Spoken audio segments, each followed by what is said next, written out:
Balance in the swing as a golfer. It's very important that you can stand on one leg at a time effectively for it to translate into your swing.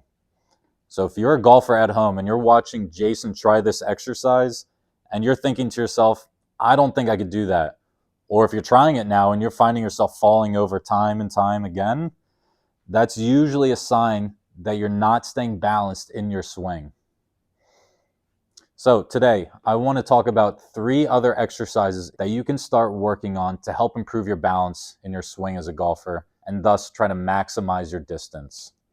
Now, before we cover those 3, go into the description real quick and click the link in there for a downloadable free guide to follow along with the workout today so you can practice this stuff at home.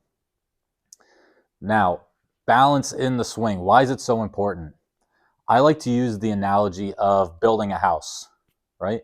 I consider balance kind of the concrete slab for that house. That concrete slab is what provides stability for the rest of the house when there's an earthquake or winds or whatever it is. It keeps the house solid and structured. Now, if you're struggling with balance, imagine that concrete slab is now Jello. And when that earthquake comes or when that wind comes, it's very unstable and the house is going to come crashing down. The golf swing is the same way. We have to make sure we're staying balanced on one leg at a time. So when we transfer the weight in the swing, we're not losing any energy and we're thus maximizing distance and speed as a result. So before you try this kind of harder balance exercise, let's talk about an easier one for beginners. So what Jason is going to do is he's going to grab his light resistance band here and just practice a single leg stance. He's lifting one leg up, thigh parallel to the ground, his other leg is straight, and his arms are locked down at his side. He's holding this position for 3, maybe 5, or even 10 seconds as you start to get better with this exercise. He's keeping his abdominal muscles engaged. He's squeezing his glute a little bit. Good. Arms staying locked. This is called a single leg stance with pattern assistance. If you don't have a light resistance band at home, just try it without it. Arms are out, lift the leg up, and hold. Once that gets a little too easy, you can try closing your eyes and holding for the same amount of time. We're just getting comfortable in this single leg stance here. That's all we're doing for now. Okay? So work on that one if you're new to golf fitness or just balance work in general. Now, exercise number 2, we're going to grab the golf club, and this is the one you just saw. So now we're working on some hip rotation, right? Jason's on one leg. He's using, again, his abdominal muscles to help him stay controlled. He's squeezing his, in this case, his left glute to help rotate his hips into his left side. You do about 10 rotations there, and then you switch to the other side.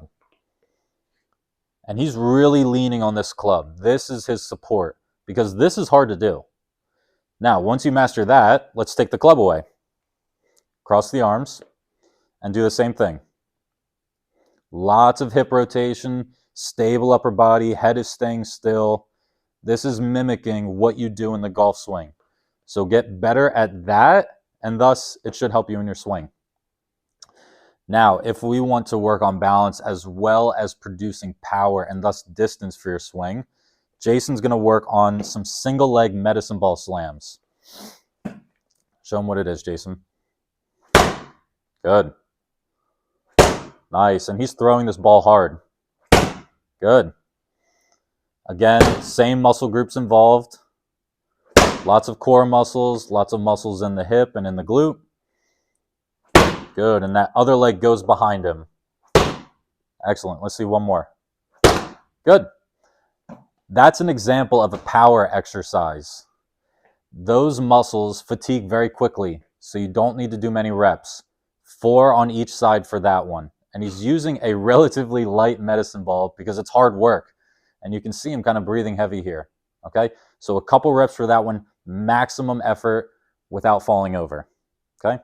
Now, the last one here, we're going to go back to the golf club. This is a little bit more how it relates to the swing. We're going to do some single leg swings. Okay, so Jason's in sort of this golf posture, and he's just practicing moving his upper body throughout the swing. If you're able to get some hip rotation here, like those Stork turns, great. Throw that in there as well. That's kind of hard. Good, let's see the other leg. Jason's a right-handed golfer, so this is his lead side. This one's just as important as the trail side, sometimes a little bit tougher. Okay, if this is very difficult for you, go into what's called a staggered stance. So this is where Jason now has most of his body weight on his lead leg. His back leg is just there to help. Okay, so using this as a way to build up to those single leg swings. Again, here's the lead side. Good. Excellent. So work on that one on the driving range after you've practiced those other 3 during your fitness routine. Okay. Again, all of this is to get better balance, to increase your speed, to maximize distance. So work on all that. Check out the downloadable guide, and I hope some of that helps.